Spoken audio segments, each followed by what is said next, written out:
எனக்கு இந்நேரம் அணுக்கு ஆபரேஷன் முடிஞ்சிருக்குமா? தெரியலையே, மேஜர் ஆபரேஷன் ஆச்சே, நேரம் ஆனாலும் ஆகும்.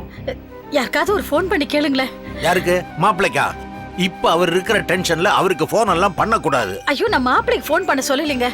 வேற யாருக்காவது. பிரியா, பிரியா இங்க வாமா. என்ன பாட்டி? இது பாரு, மஞ்சு ஹாஸ்பிட்டல்ல தானே இருப்பா. அவளுக்கு ஃபோன் பண்ணி ஆபரேஷன் முடிஞ்சு போச்சான்னு கொஞ்சம் கேட்டு சொல்லுமா. இது பாரு சிவகாமி, சொன்னா கேளு, மாப்பிள்ளையே ஃபோன் பண்ணுவாரு. இது பாருங்க, மாப்பிள்ளை ஃபோன் பண்ணி சொல்ற வரைக்கும் என் வயித்துல நெருப்பு கட்டிட்டு இருக்க முடியாது. நீ கொஞ்ச நேரம் சும்மா இருங்க. நீ ஃபோன் பண்ணுமா. பண்ணு பிரியா. சரி பண்ணுமா.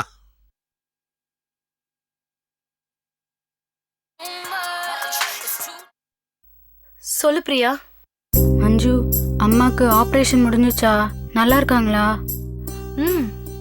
ஆபரேஷன் நல்லபடியா முடிஞ்சிருச்சு. ஆனா அம்மா ஐசியூல தான் இருக்காங்க. இன்னும் கண்ணை முழிச்சு பார்க்கல. ஆனா பயப்படுற மாதிரி எதுவும் இல்லைன்னு டாக்டர் சொல்லிட்டாங்க. இப்பதான் எனக்கு நிம்மதியா இருக்கு. ஒரே நிமிஷம் லைன்ல இரு. தாத்தாவும் பாட்டியும் பக்கத்துல தான் இருக்காங்க. அவங்க கிட்ட பேசிட்டு லைனுக்கு வரேன். என்னம்மா? ஆபரேஷன் முடிஞ்சிச்சான். டாக்டர் பயப்பட தேவையில்லைன்னு சொல்லிட்டாங்க. கடவுளே.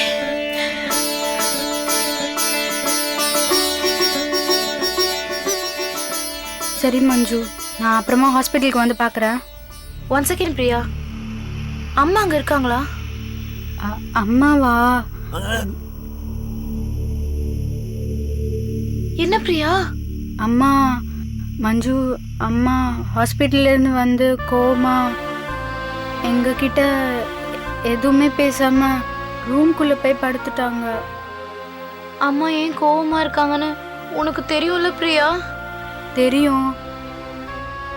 கார்த்தியா நான் எல்லாத்தையுமே சொல்லிட்டாரு.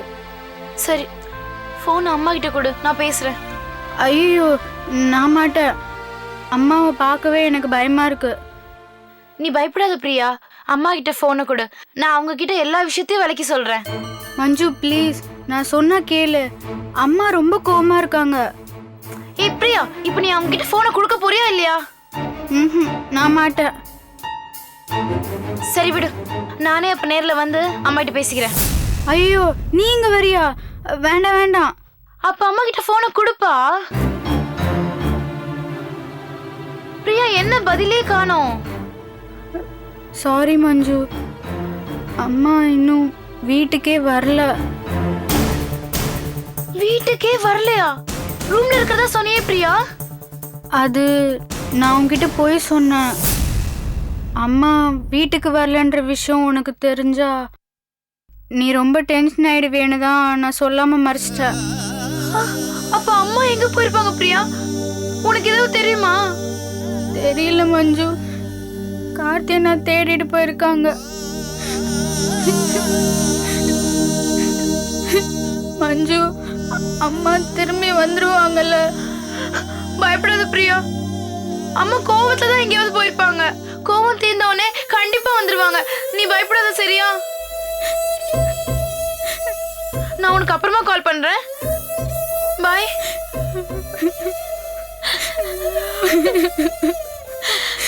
அழாத பிரியா, அம்மா வந்துருவா. அழக்கூடாது.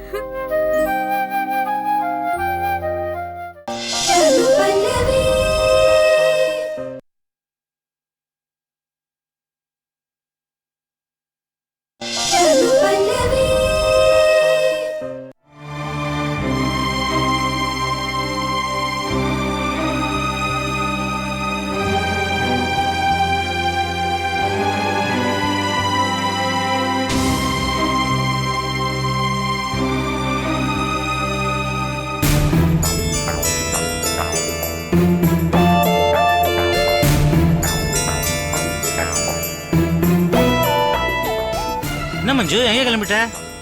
அங்கிள், அப்பாவை இங்க பார்த்துட்டு ஷாக் ஆகி போனாங்களா பல்லவி ஆண்டி.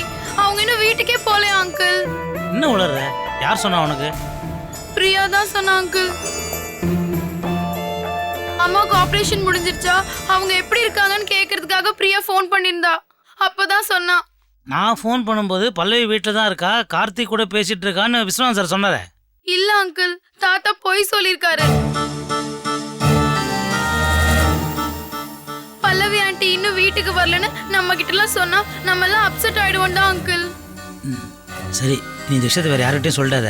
நான் போய் பல்லவி ஆண்டி எங்கே இருக்காங்கன்னு பார்த்துட்டு வந்துடுறேன். சரிம்மா, நான் வரேன்.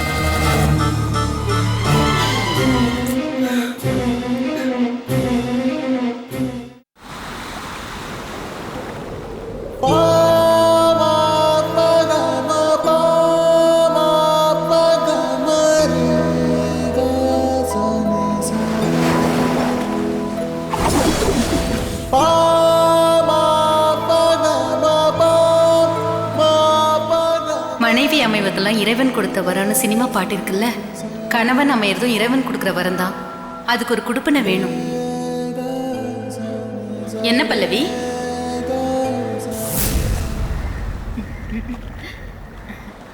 கிரிஜா,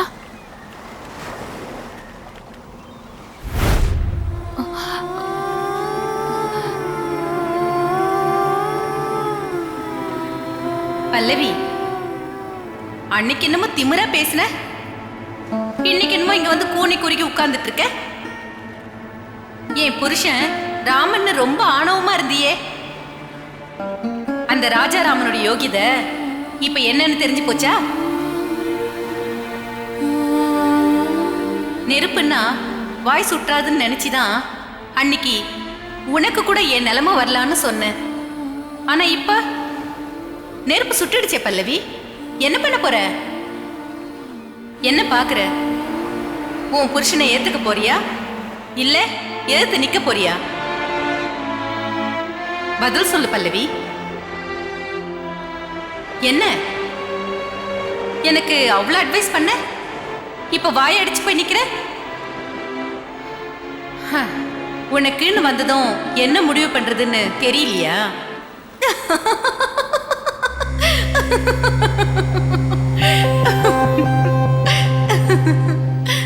நான் சொல்லட்டுமா? உன் புருஷனை ஏத்துக்கவோ இல்ல எதிர்த்து நிக்கவோ உனக்கு தைரியம் இல்லைன்னா இன்னொரு நல்ல வழி இருக்கு. பேசாம விறுவிறுன்னு போய் அந்த கடல்ல இறங்கிடு. இதுதான் உனக்கு இந்த அவமானம் அசிங்கம் எல்லாத்துல இருந்தும் உன்னை காப்பாத்தும். போ பல்லவி, போ.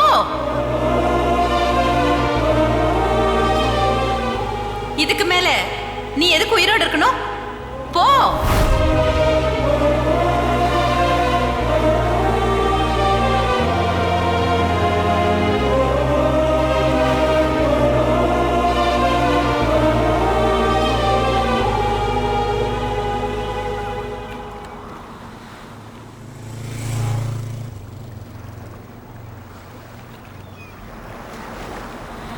மேடம், மேடம்,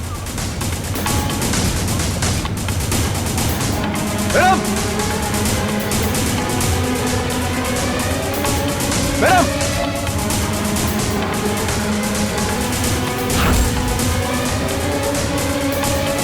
மேடம்,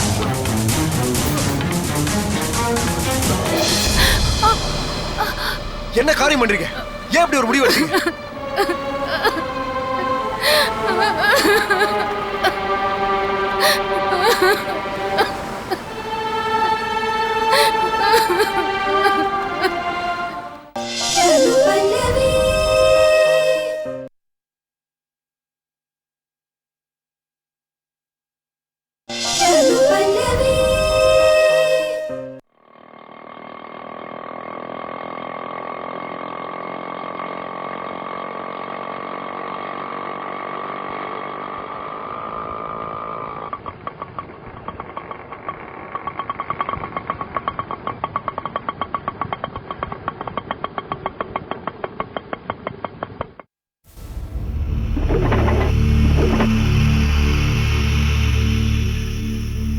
என்னாச்சுப்பா? தெரியலம்மா, பாத்துறேன்.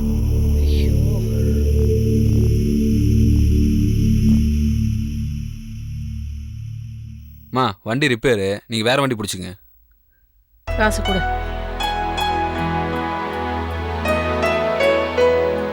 இந்தப்பா.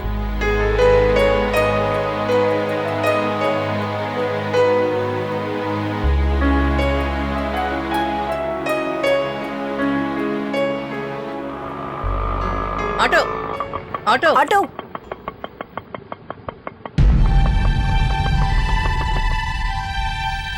ரெண்டு பேரும் ஹாஸ்பிட்டலுக்கு போயிட்டு இருக்கீங்களா? அணுவுக்கு நல்லபடியா ஆபரேஷன் முடிஞ்சிருச்சு. ஆனா இப்ப பல்லவி ஆண்டியை நினைச்சாதான் ரொம்ப கஷ்டமா இருக்கு. நாங்க இப்போ அவங்கள பார்க்கதான் அவங்க வீட்டுக்கு போயிட்டு இருக்கோம்.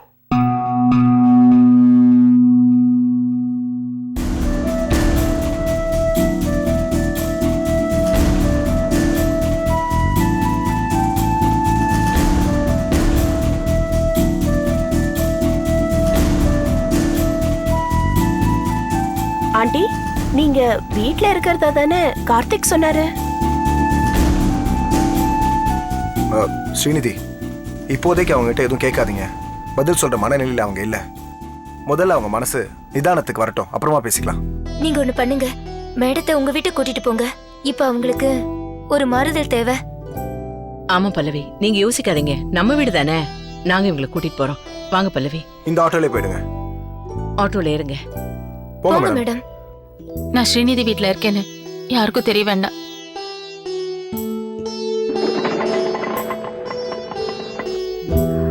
நான் வரேன். அண்ணா நகர் போப்பா. சரிம்மா.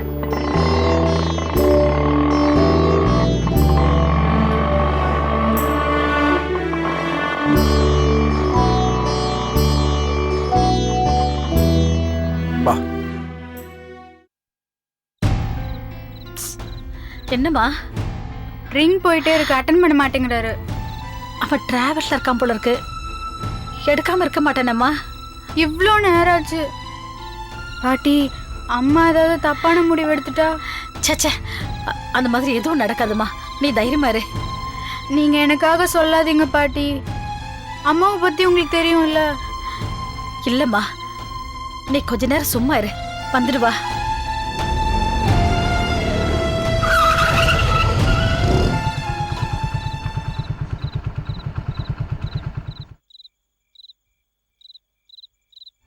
எல்லா இடத்துலயும் பாத்தியா கார்த்தி? எல்லா இடத்துலயும் தேடி பார்த்துட்டேன், எங்கேயுமே இல்ல. ஐயோ, எங்க போனாங்கன்னு தெரியல பாட்டி. தாத்தா விட்டாரா பாட்டி? அவரும் இன்னும் வரலப்பா. கார்த்திக், அவர் எங்க தேடி அலைஞ்சிட்டு இருக்காரு தெரியலப்பா. அண்ணா, அப்பா கேட்டா என்ன நான் பதில் சொல்றது? இப்போதைக்கு எதுவுமே சொல்ல வேண்டாம். அம்மாவை கார்த்திகேயனும் தேடிட்டு தான் இருக்காரு. கண்டிப்பா கிடைச்சிருவாங்கன்னு எனக்கு நம்பிக்கை இருக்கு.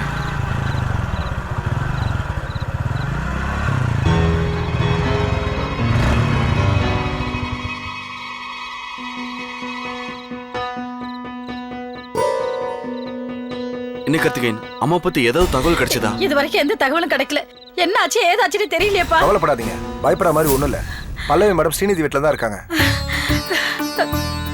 கடவுளே. ஆமா, அவங்க அங்கதான் இருக்காங்கன்னு ஸ்ரீநிதி சொல்லவே இல்லையே. அவங்க ஸ்ரீநிதி வீட்டுக்கு போகல, கடல்ல விழுந்து தற்கொலை பண்ணிக்கிறதுக்காக போனாங்க. ஐயோ கடவுளே, என்னம்மா சொல்ற? நல்ல வேளை, கடவுள் புண்ணியத்துல அவங்க எங்க கண்ணுல பட்டாங்க. வாழ்க்கையை வெறுத்து போய் தான் அவங்க இப்படி ஒரு முடிவு எடுத்திருக்காங்க. உங்க மேல ரொம்ப கோவமா இருக்காங்க. அதனாலதான் அவங்கள பக்கத்துல வச்சுக்கிட்டு உங்களுக்கு ஃபோன் பண்ணி என்னால இன்ஃபார்ம் பண்ண முடியல. சரிப்பா, அப்ப எதுக்கு ஸ்ரீநிதி வீட்டுக்கு போனா? அவங்களுக்கு வீட்டுக்கு வர விருப்பம் இல்ல. கட்டாயப்படுத்தி நாங்க அவங்கள எங்க வீட்டுக்கு ஆட்டோல கூட்டிட்டு வரும்போது வழியில ஸ்ரீநிதி ஆட்டோக்காக நின்னுட்டு இருக்கிறத பார்த்தோம். எங்க வீட்டுக்கு அழைச்சிட்டு போறதை விட ஸ்ரீநிதி வீட்டுக்கு போனா அவங்க ரொம்ப நிம்மதியா இருப்பாங்கன்னு நாங்க 2 பேரும் முடிவு பண்ணோம். நல்ல வேலை நீ செஞ்சதுதாம்மா கரெக்ட். ஸ்ரீநிதி மாப்பிள்ளை பத்தி எடுத்து சொன்னால்னா அவளும் புரிஞ்சுப்பால. அண்ணா, கிளம்புனா அம்மாவை சமாதானப்படுத்தி கூட்டிட்டு வந்துடலாம். ஐயோ, இப்ப வேண்டாம். இப்ப நீங்க போனா அவங்க இன்னும் பயங்கரமா கோவப்படுவாங்க. காலையில நிதானமா பேசி அவங்கள வீட்டுக்கு அழைச்சிட்டு வாங்க. சரிக்கா. நீங்க அவசரப்பட்டு ஸ்ரீநிதிக்கு ஃபோன் பண்ணி எதுவும் பேசாதீங்க. ஏன்னா ஸ்ரீநிதி வீட்டுல மேடம் இருக்கிறத சொல்ல வேணாம்னு என்கிட்ட சொல்லியிருக்காங்க. ரொம்ப நன்றிப்பா. உங்களுக்கு எப்படி நன்றி சொல்றதுன்னு எனக்கு தெரியல. இல்ல, நன்றி சொல்றதுக்கு என்ன இருக்கு? நான் தான் உங்க குடும்பத்துக்கு நிறைய நன்றி கடன் பட்டிருக்கேன். இல்ல கார்த்திகேயன், மாப்பிள்ளை உங்களுக்கு சின்ன உதவி தான் பண்ணாரு. ஆனா நீங்க பண்ணிருக்க உதவியை எங்க வாழ்நாள்ல மறக்கவே முடியாது. நீங்க மட்டும் என் பொண்ணு பார்க்கலன்னா அவளை காப்பாத்திருக்கவே முடியாது. என்னால நினைச்சு பார்க்க கூட முடியலப்பா. என்னம்மா இது, பெரிய வார்த்தையெல்லாம் பேசிட்டு? நாங்களும் உங்க குடும்பத்துல ஒருத்தவங்க மாதிரி தானே. உண்மைதாம்மா. நீ இப்படி பேசுறத கேட்கும்போது எனக்கு ரொம்ப சந்தோஷமா இருக்குமா. சரி, இதுக்கப்புறமா பதட்டப்படாம நிம்மதியா இருங்க. நான் கிளம்புறோம். என்ன கார்த்திகேயன், இவ்வளவு தூரம் வந்துட்டு வீட்டுக்குள்ள வராம போறீங்க? உள்ள வாங்க. ஆமா, வாங்க தம்பி. டேய் கார்த்தி, தாத்தாக்கு ஃபோன் பண்ணி முதல்ல வீட்டுக்கு வர சொல்லு. சரி பாட்டி. வாம்மா.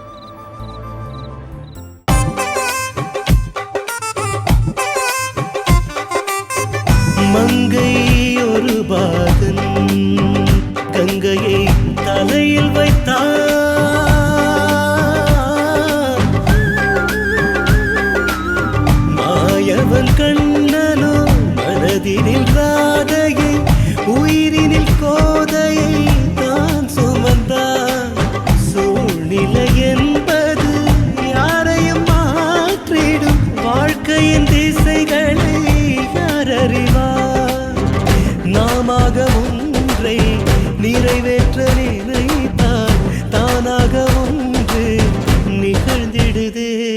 நிழல் ஒளி தோற்றங்களே நிலையில்லா மாற்றங்களே. கடல் வானம் நீல நிறஜாலமும் கரை மீறி மோதும் அலைதாளமும் சுகராக மேகங்கள் நம் வாழ்க்கையில் சங்கீதமாய் அனுபல்லவி